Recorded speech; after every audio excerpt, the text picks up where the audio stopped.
They went ballistic. They said, it's true, we saw a miracle. It's true, it was an unusual and astounding miracle, but this cannot be explained as a miracle of the Son of David. This is a miracle that was done in the power of Beelzebub, in the power of Satan. The accusation of the scribes. Now, I want you to notice how Jesus deals with this issue. The answer of the Savior. First of all, he asks a question. And that's always a good way to get involved with somebody who's spoken against you. Without making an accusation, you ask a question. You have an inquiry. He called them to himself and he said to them in parables, how can Satan cast out Satan?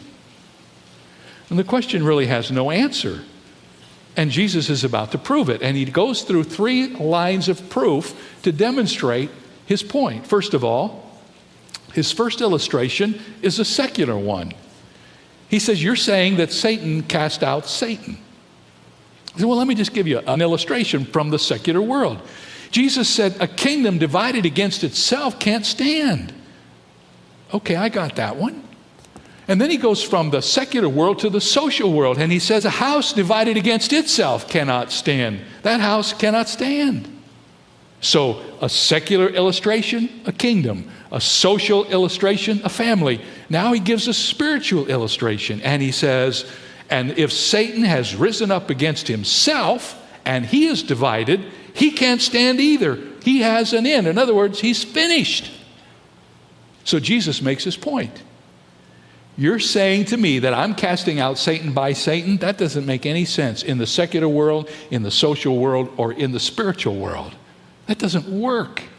And then his final argument is this really incredible insight. He says, no one can enter a strong man's house and plunder his goods unless he first binds the strong man, and then he will plunder or steal his goods.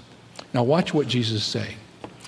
Entering Satan's house, Jesus bound Satan and he freed his captive.